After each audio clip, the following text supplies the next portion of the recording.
Hello बच्चों, नमस्कार। मैं भरत राजपूत एक बार फिर 12th के लिए लेक्चर लेके आया हूँ, जिसमें हम स्टार्ट करेंगे first chapter relation and function.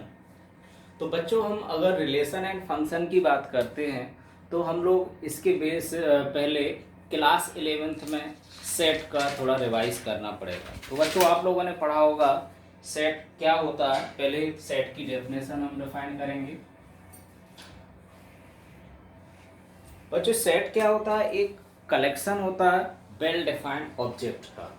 So we can define that set is a collection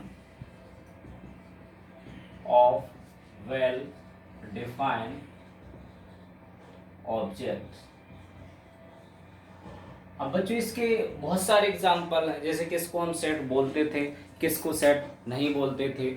just like जैसे अगर मैं कहूँ कि collection of Indian cricket team in 2019, तो अगर हम 2019 में इंडियन क्रिकेट टीम की कलेक्शन देखेंगे तो हमें पता है कि कौन कौन प्लेयर्स थे 2019 में। तो ये वेल डिफाइन हो गया। अगर मैं आपसे कहूँ कि collection of best players of Indian cricket team, तो ये अलग अलग पर्सन के अकॉर्डिंग डिफरेंट आएंगे। So it can not be a well defined collection, so it would not be a set. So I think it would be clear that what is set. So there are different sets. For example, n को हम क्या बोलते थे? 1 2 3 4 5, कहाँ तक? Infinite तक। This is set of n natural numbers. ऐसे ही हम w को add set of all whole numbers, इस टाइप से हम डिफाइन करते थे। अब जो सेट को दो तरीके से लिखते थे, एक होता था set builder form and second one is tabular form.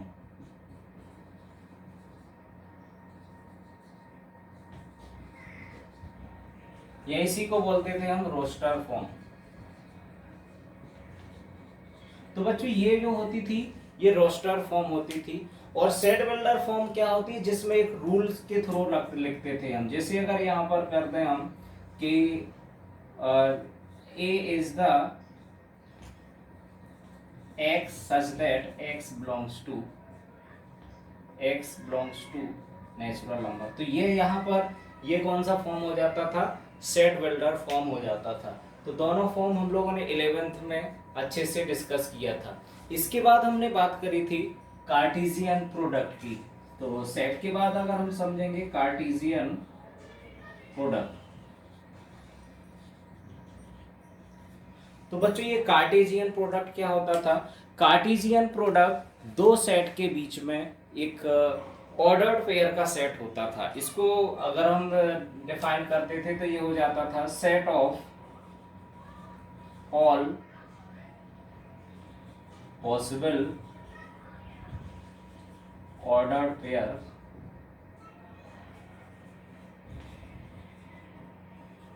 from set A to B। तो A से B तक अगर हम कार्टेशियन प्रोडक्ट अगर फाइंड करते थे, for example let A is equal to, अगर हम मान लेते थे 1 2 3 and B is equal to A, B, ये दो सेट अगर हमारे पास होते थे and we have to find the cartesian product A cross B, को हम क्या बोलते थे? Cartesian product from A to B, A से बी के लिए। तो बच्चों, इसके लिए अगर हम फॉर्म करते थे तो क्या आता था? पहले 1 के साथ कौन कौन पेयर ऑफ होगा? तो 1A 1B 2A 2B 3A and 3B। बच्चों, इसके अलावा कोई और पॉसिबल ऑर्डर पेयर्स नहीं होंगे इसमें। तो यहाँ से हमने देखा कि ए क्रॉस बी में कितने एलिमेंट्स आएंगे। यहाँ पर बच्चों अगर हम number of elements of A cross B की बात करते हैं तो यहाँ पे कितने एलिमेंट्स हैं? अगर हम काउंट करेंगे 1 2 3 4 5 6, तो 6 एलिमेंट है। और इसका फॉर्मूला हो जाता है number of elements of A into number of elements of B. तो अगर बच्चों हम इसको फॉर्मूले से देखें तो ए में कितने एलिमेंट्स हैं? 3, और बी में कितने एलिमेंट्स हैं? 2, तो ये 6 आंसर आ जाता है।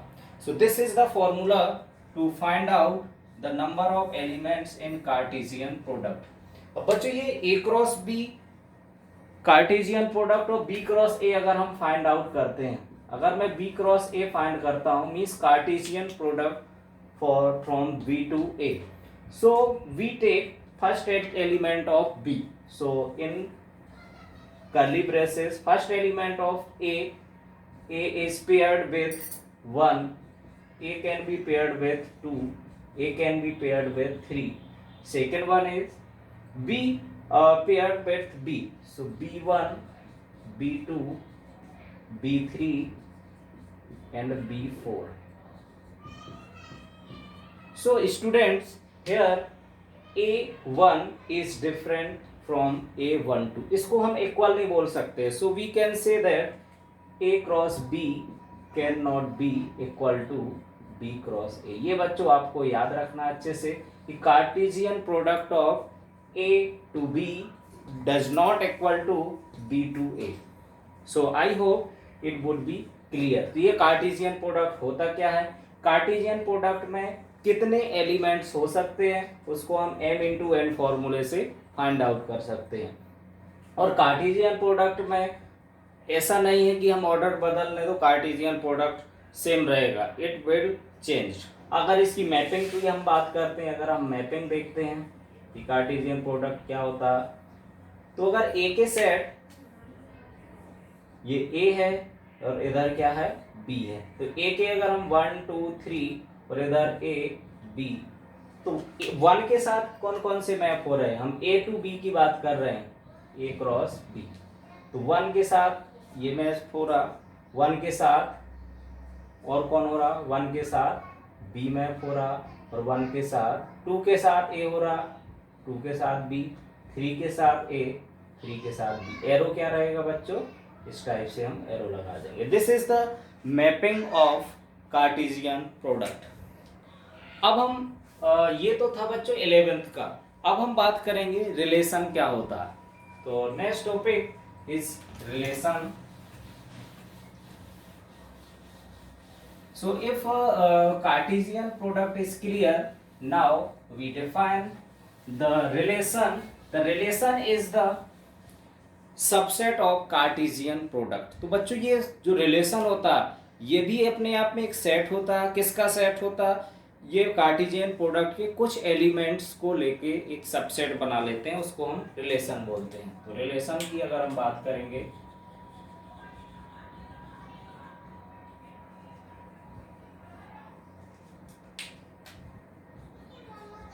रिलेशन इज द सबसेट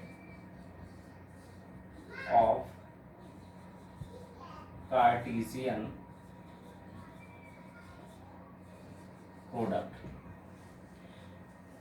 अब यहां पर अब हमारे पास ए और बी कोई सेट है, ठीक है, तो हम कैसे डिफाइन करेंगे, R from A to B, ये रिलेशन होगा कहां से, R A to B is subset of A cross B. तो ये किसका सबसेट हो जाएगा, ए क्रॉस बी, या हम कह सकते हैं कार्टेशियन प्रोडक्ट का सबसेट हो जाएगा। अब यहाँ पर अगर हम इसको और डिफाइन करेंगे कि अगर नंबर ऑफ रिलेशंस कैसे फाइंड करेंगे, इसका भी फॉर्मूला होता है total number of relation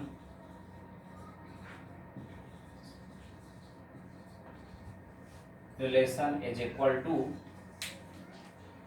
2 times of m into n। तो बच्चों ये फॉर्मूला हमें याद रखना कि टोटल रिलेशन कितने होंगे, कि if number of element in a equal to m, number of element in b equal to n। अगर a सेट में m एलिमेंट है एंड b सेट में n एलिमेंट्स हैं, सो नंबर ऑफ रिलेशन कितने हो जाएंगे, 2 to the power m into n। ऐसे हम नंबर ऑफ रिलेशन फाइंड करेंगे। एक बच्चों रिलेशन का एक एग्जांपल देखेंगे हम कि एक्चुअली में रिलेशन क्या होता है।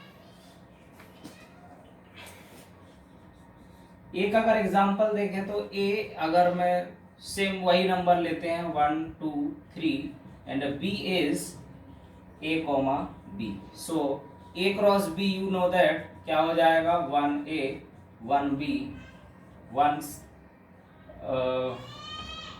2a 2b 3a 3b। तो बच्चों ये तो कार्टेशियन प्रोडक्ट हो जाएगा। अब मैं यहाँ पर जो रिलेशन की बात कर रहा हूँ, रिलेशन में अगर मैं कुछ एलिमेंट ले लेता हूँ जैसे 1a 2a और 3b, तो इसको बच्चों हम एक रिलेशन बोलेंगे। तो यहाँ पर ये रिलेशन हो जाएगा, क्यों होगा? क्योंकि ये relation R is subset of A cross B, so it is relation. तो इसका ये रिलेशन हो जाएगा। ऐसे बहुत सारे रिलेशन हो जाएंगे। ऐसे हम फाई भी बोल सकते हैं, phi is also subset of A cross B, it is relation. तो फाई को भी हम बच्चों रिलेशन बोल सकते हैं, because it is also the subset of A cross B। Subset होना चाहिए। सबसेट मीन्स जो रिलेशन है उसके सारे element A cross B Cartesian product में जरूर होने चाहिए, तभी हम उसको रिलेशन बोल पाएंगे। अब यहाँ पर बच्चों रिलेशन अगर आपको क्लियर हो गया हो तो हम इसके डोमेन और रेंज की बात करते हैं। Domain and range of relation. तो यहां पर बच्चों जो डोमेन होता, डोमेन क्या रहता है? यहाँ पर जो हमारे पास रिलेशन आ रहा उसकी जो set of first elements in all ordered pairs. तो यहाँ पर जो ऑर्डर्ड पेयर्स हैं इनमें फर्स्ट एलिमेंट का जो सेट होता है उसको हम बोलते हैं डोमेन बोलते हैं। So I think clear. So domain can be written as set of first elements in ordered pair of relation. Range क्या हो जाएगी बच्चों? Set of second elements. तो यहां पर अगर हम इसकी डोमेन निकालते हैं रिलेशन की, इसकी जो डोमेन ऑफ आर क्या हो जाएगी? यहाँ पर हमारे पास जो रिलेशन है 1 2 3, तो डोमेन आ जाएगी 1 2 3। और रेंज क्या हो जाएगी बच्चों? Range of R A comma B. अब यहाँ पर ए दो बार आया तो हमें पता है सेट का रूल क्या होता है, एक एलिमेंट को एक ही बार लिखते हैं, तो A comma B, this is the range. एक और टर्म आता है कोडोमेन। अब कोडोमेन भी समझना है कि कोडोमेन क्या होता है। कोडोमेन होता है set of all elements in B. तो बी में जितने भी एलिमेंट्स होते हैं उसको हम क्या बोलते हैं? कोडोमेन। और ऑलवेज याद रखना है कि रेंज होता है जो वो सबसेट होता है कोडोमेन का। कुछ पेयर ऐसे भी होते हैं जो रिलेटेड नहीं होते हैं तो उसको भी हम कोडोमेन में इंक्लूड करेंगे। अब यहाँ पर अगर हम मैपिंग इसकी तो ठीक है, अगर कुछ एलिमेंट ऐसे हो जाते हैं उसमें कोडोमेन एंड रेंज में आपको क्लियरली पता चल जाता। आगे और फंक्शन में जब मैं डिस्कस करूंगा तो आपको और अच्छे से बता पाऊंगा कि डोमेन और कोडोमेन में रेंज एंड कोडोमेन में क्या डिफरेंस होता है। अब यहाँ बच्चों हम नेक्स्ट एक क्वेश्चन लेंगे जिसमें हम डोमेन और रेंज फाइंड आउट करेंगे।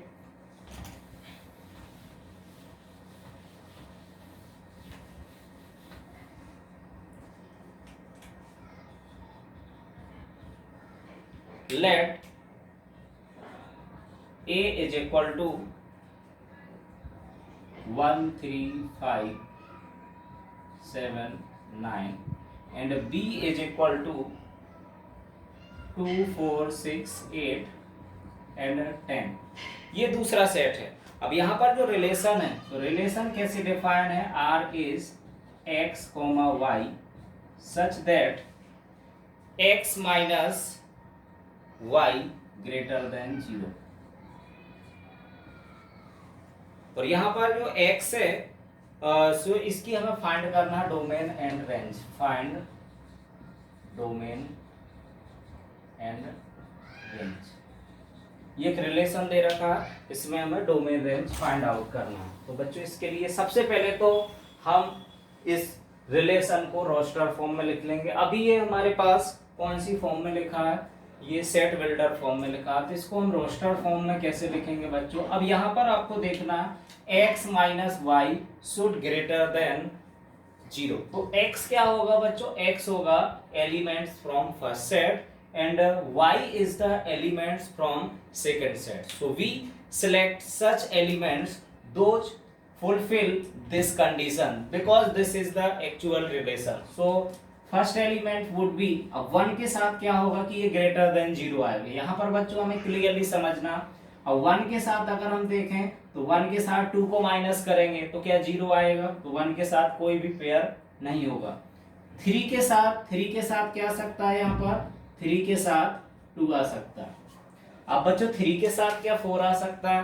कभी नहीं आ सकता, because 3 minus 4 would be negative. So we take now 5 as second element, first element. So 5 with 5 the mapping elements would be 2 and 5 comma 4 because 5 minus 4 is 1 that fulfill this relation. Next one is 7 के साथ 7 comma 2, 7 comma 3, 7 comma 4, फिर 3 नहीं आएगा बच्चों, 7 comma 4, 7 comma 6, फिर 9 के साथ 9 2, 9 4, 9 6 and 9 8, इतने एलिमेंट्स आ जाएंगे। अब यहाँ पर हमें बच्चों डोमेन अगर निकालनी हो इसको, तो डोमेन क्या हो जाएगी? Domain of relation are would be, so what is the domain? Again I will repeat the definition, the set of all first elements। तो सेट किसका किसका? 3 5, तो इसकी डोमेन क्या हो जाएगी? 3 एक बार ही लेना, 5 अब यहाँ पर फिर से आ रहा, नहीं लेंगे हम, 7 और 9। सो दिस इज द डोमेन। अब इसकी बच्चों रेंज क्या हो जाएगी? रेंज अगर हम फाइंड करेंगे, सो range would be the set of second element. So 2 4 6 and 8, this is the range. अब बच्चों यहाँ पर हमें कोडोमेन और रेंज में डिफरेंस क्लियर करना है, तो अभी मैं मैपिंग डायग्राम बनाऊंगा बच्चों। तो क्या हो जाएगा इसकी, अगर हम कोडोमेन लिखते हैं तो कोडोमेन कितने क्या हो जाएगी इसकी? सेट बी के जितने भी एलिमेंट है, सारा सेट बी को हम बोल देंगे कोडोमेन। तो यहाँ बच्चों आप लोगों ने देखा कोडोमेन बड़ा है, रेंज छोटा है, सो हम बोल सकते हैं कि range is the subset of codomain. So as I have written that relation, इसको अगर मैपिंग से समझेंगे तो मैपिंग कैसे होगी इसकी? This is A and this is B. So A is 1 3 5 7 9 2 4 6 8 10। तो बच्चों यहाँ 1 किससे रिलेटेड है? हम देखेंगे कि 1 किसी से रिलेटेड नहीं है। 3 किससे रिलेटेड है? 2 से, तो 3 is related to 2। 5 is related to 2 and 4, तो 5 2 से भी रिलेटेड है और 4 से भी रिलेटेड है।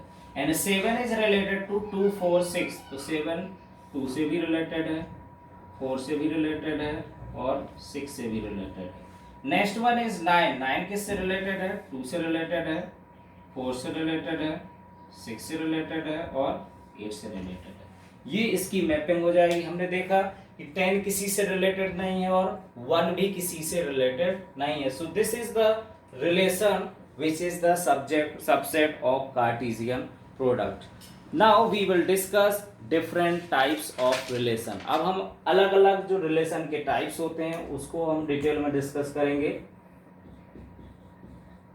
टाइप्स ऑफ रिलेशन जो हम 12th क्लास में पढ़ने वाले हैं, कुछ 11th में भी आप लोगों ने पढ़े होंगे कि रिलेशन के क्या टाइप होते हैं।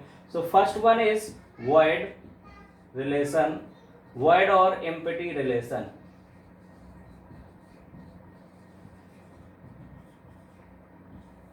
बच्चों वॉइड रिलेशन क्या रहता है?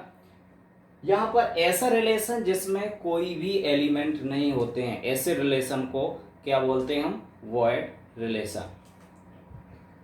For set A 5 is subset A cross A. is a void relation because there is no element in R। तो ऐसे रिलेशन जिसमें कोई भी एलिमेंट नहीं होते हैं उसको हम क्या बोलते हैं, वॉइड रिलेशन बोलते हैं। तो इसको फाई से डिनोट करेंगे। फाई में कोई भी एलिमेंट नहीं होते हैं, आप लोगों को पता हो फाई किसी सारे सेट का सबसेट जरूर होता है। अब यहाँ पर एक एग्जांपल अगर मैं बात करता हूँ वॉइड रिलेशन के लिए, तो अगर हमारे पास कोई एक सेट ए है जिसमें कुछ एलिमेंट है 1 2 3 4 5 तक हमारे पास इसमें एलिमेंट है। अब अगर आपको फाइंड करना है, एक R दे दिया है, R is equal to A comma B such that A minus B is equal to 6। अब यहाँ पर जो R है उसको और अगर हम देखें कि A comma B belongs to A, set A में बिलोंग करते हैं, तो A माइनस B कोई ऐसा एलिमेंट है जिसका डिफरेंस 6 होगा। कोई सा भी आप उठा के देख लो, क्या 6 कभी पॉसिबल है? तो कोई भी ऐसा एलिमेंट नहीं है, तो ये क्या हो जाएगा, void relation. So it is void relation. So I hope that void relation would be clear to all. Second one is, second अगर हम बात करते हैं यूनिवर्सल रिलेशन,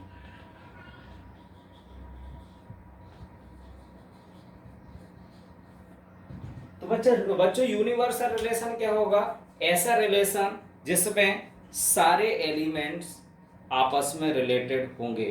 तो universal relation is a relation in which every element is related to every element is related to every element of set A. A is related to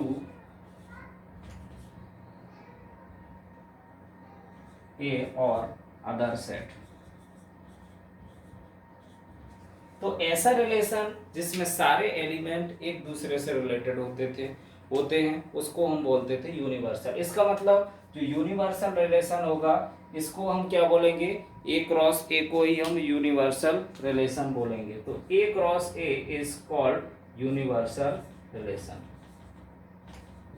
तो R equal to A cross A means जो cartesian product के सारे elements को contain करके बनाया होगा, ऐसे relation को क्या बोलोगे आप, यूनिवर्सल रिलेशन बोलोगे।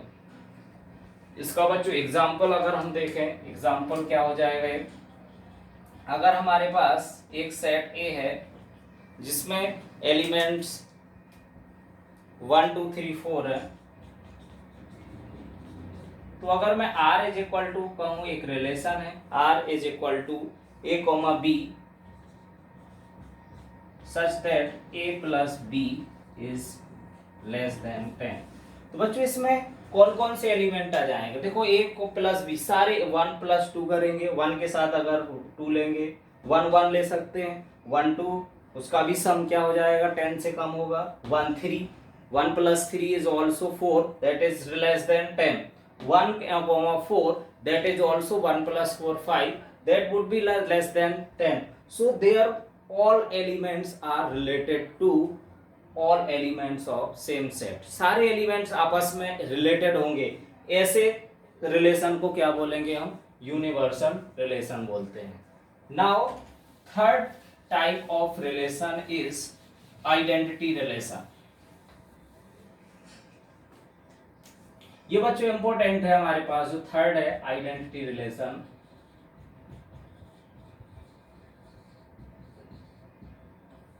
बच्चों इसको हमें बहुत अच्छे से समझना है कि आइडेंटिटी रिलेशन क्या होता है। इसको हम डिनोट करते हैं आई ए से, ऐसा रिलेशन जिसमें हर एलिमेंट उससे ही रिलेटेड हो और किसी से रिलेटेड नहीं होगा। तो इसको अगर हम लिखें identity it the relation in which every element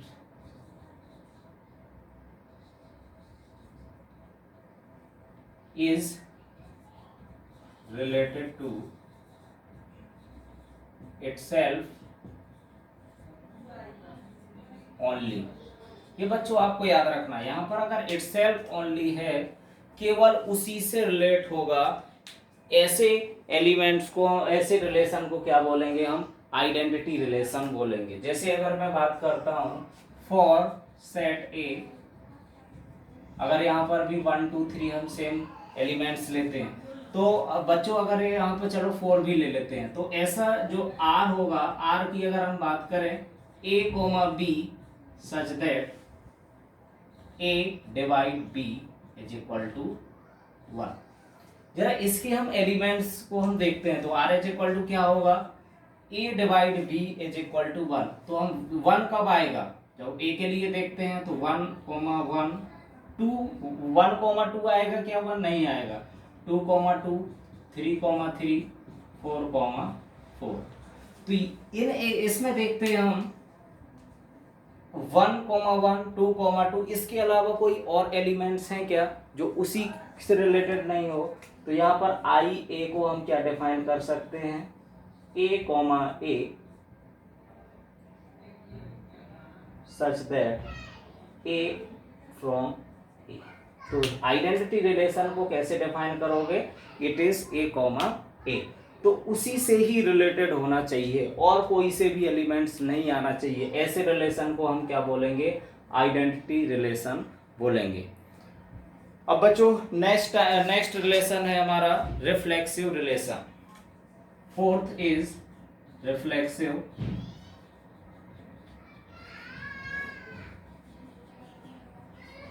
इनमें बच्चों जनरली हम कंफ्यूज होते हैं कि रिफ्लेक्सिव और आइडेंटिटी में क्या फर्क होता है। पहले तो यहाँ पर हम समझ लेंगे इसकी डेफिनेशन क्या है। A relation in set A is reflexive if every element of A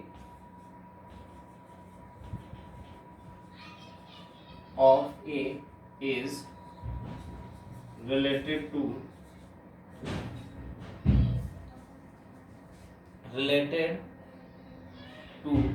itself। अब यहाँ पर बच्चों दोनों में फर्क क्या? इसमें भी क्या था? Every element related to itself था, लेकिन इसमें क्या था? ओनली था, और यहाँ पर ओनली नहीं है। मतलब यहाँ पर इनके ये एलिमेंट्स तो कंपलसरी होने ही चाहिए, इसके अलावा कुछ दूसरे एलिमेंट्स भी आ सकते हैं। इसी सेट में अगर हम एग्जाम्पल की बात करते हैं, for example A is equal to, if we have 1 2 3 4 and R is equal to A comma B such that A divide B is equal to integer। कोई यहाँ पर इंटीजर आ जाए तो बच्चों यहाँ पर हम देखते हैं, इसको अगर हम ओपन करके देखते हैं कि A comma B इंटीजर, जैसे 1 के साथ लेते हैं तो 1 comma 1 भी इंटीजर आएगा, ऑब्वियसली 1 comma 1 इंटीजर आएगा। 1 comma 2 क्या इंटीजर आएगा? नहीं आएगा। तो 1 के साथ और कोई नहीं आया। अब 2 के साथ 2 कोमा 1, फिर यहाँ पर 2 कोमा 2, फिर 2 कोमा 3 नहीं आएगा, because 2 divided by 3 would not be a integer. So 3 1 3 3 ये आ जाएगा। Next one is 4 1 4 2 and 4 4। तो यहाँ पर बच्चों इसमें देखते हैं हम ये रिफ्लेक्सिव है या नहीं।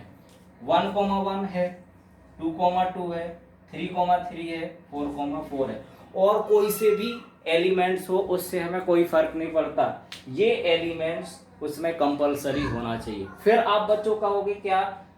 Each identity relation would B reflexive. मैं कहूंगा एकदम करेक्ट है, हर आइडेंटिटी रिलेशन रिफ्लेक्सिव होगा, but each reflexive relation can not be identity relation. दोनों में फर्क क्या है आप लोगों को विथ एग्जांपल क्लियर है। आइडेंटिटी रिलेशन में केवल उसी एलिमेंट्स का रिलेशन उसी एलिमेंट से होना चाहिए, इसमें वो तो होना चाहिए और बाकी के भी दूसरे आ सकते हैं। So that are the difference between identity relation and reflexive relation. So now two more types of relations are there which are most important for class 12th. Fifth relation is transitive relation.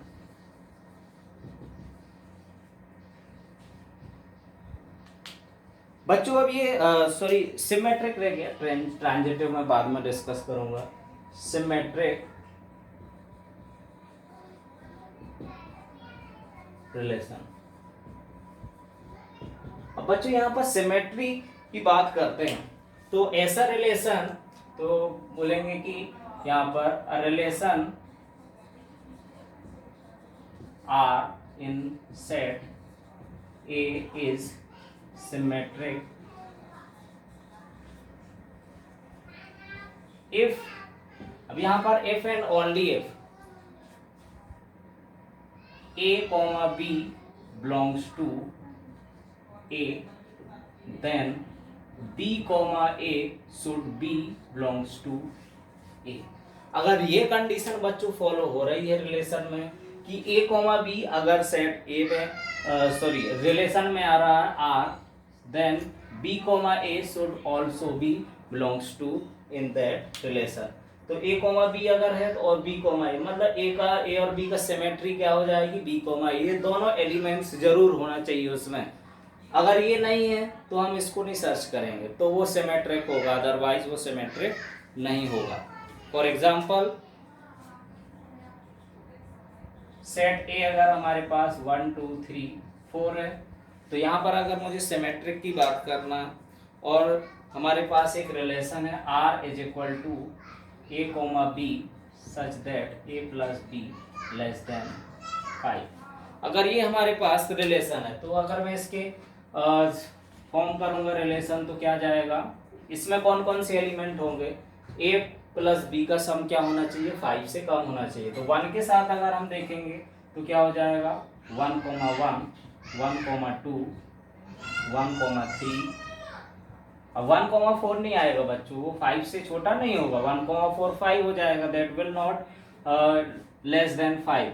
So now we take 2 comma 1 2 comma 2 2 comma 3 नहीं होगा, अब 3 के साथ क्या आ जाएगा 3 coma 1 itself, तो ये हमारे पास आ जाएगा। अब हमें बच्चों ये देखना है ये सिमेट्रिक है या नहीं, तो हमारे पास कंडीशन क्या है कि इफ अगर a कोमा b है तो क्या होना कंपलसरी है b कोमा। देखते हैं हम बच्चों 1 कोमा 1 इसमें तो कोई सिमेट्री नहीं देखेंगे हम, अगर 1 कोमा 2 है तो 2 कोमा 1 भी होना चाहिए, इसका सिमेट्री ये है।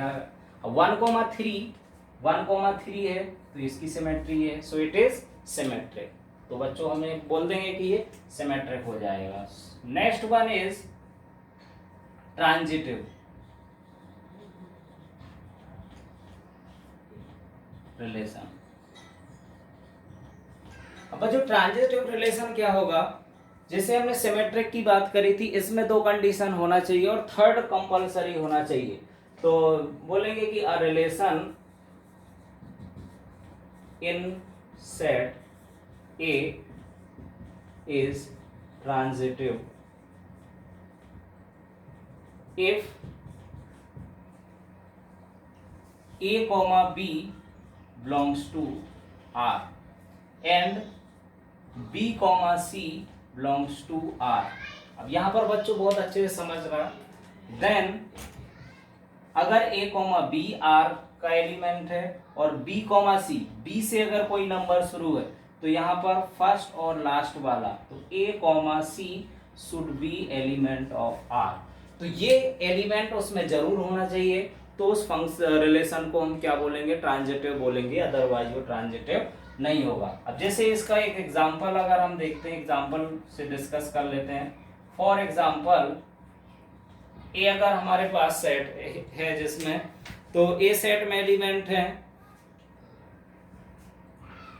1 2 3 4 और एक रिलेशन है R is equal to A comma B such that A is less than B.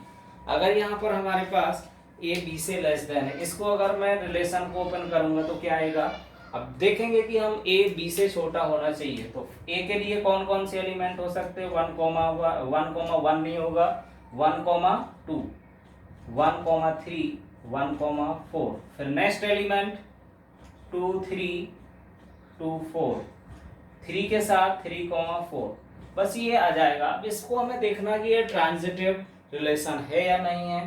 तो 1 कोमा 2 अगर हम देखते हैं 1 कोमा 2 तो 2 के साथ कोई एलिमेंट है, 2 कोमा 3 है। तो यहाँ बच्चों यहाँ पर हमने देखा कि 1 comma 2 and 2 comma 3 belongs to R। तो देयरफॉर क्या होना चाहिए यहाँ पर 1 और 3 वाले एलिमेंट्स भी क्या होना चाहिए, इसमें कंपलसरी होना चाहिए। तो देखते हैं हम यहाँ पर 1 comma 3 is also is the elements of R। तो ये यहाँ पर है। अब हम दूसरा देखते हैं, अगर कोई अब 1 3 और यहाँ पर 3 4, 1 कोमा 3 एंड 3 कोमा 4 अगर R में बिलोंग्स कर रहे हैं तो यहाँ पर क्या होना चाहिए 1 कोमा 4 इसके एलिमेंट्स होना चाहिए। तो देखो 1 कोमा 4 यहाँ पर इसके एलिमेंट्स है, तो 1 comma 4 is the element of R। तो ये कैसा हो जाएगा बच्चों, ट्रांजिटिव हो जाएगा। अब यहाँ पर एक लास्ट कंक्लूजन निकलता है हमारे पास कि अगर इक्विवेलेंस रिलेशन क्या होते हैं, तो बच्चों इक्विवेलेंस रिलेशन भी हमें समझना है।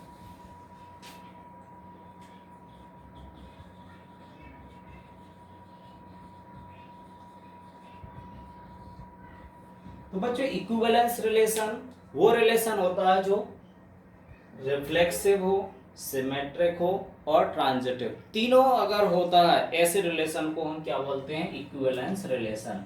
A relation R is said to be equivalence if R is reflexive, symmetric and transitive। अगर इसमें एक भी कंडीशन सेटिस्फाई नहीं हो रही है तो ऐसे रिलेशन को हम इक्विवेलेंस रिलेशन नहीं कहेंगे। तो बच्चों आई hope that you would be clear about the relation and its types and the three main importance relation, reflexive, symmetric and transitive and equivalence relation would be clear to all. So in next class we will discuss some examples regarding equivalence relation and our next topic function. Thank you students.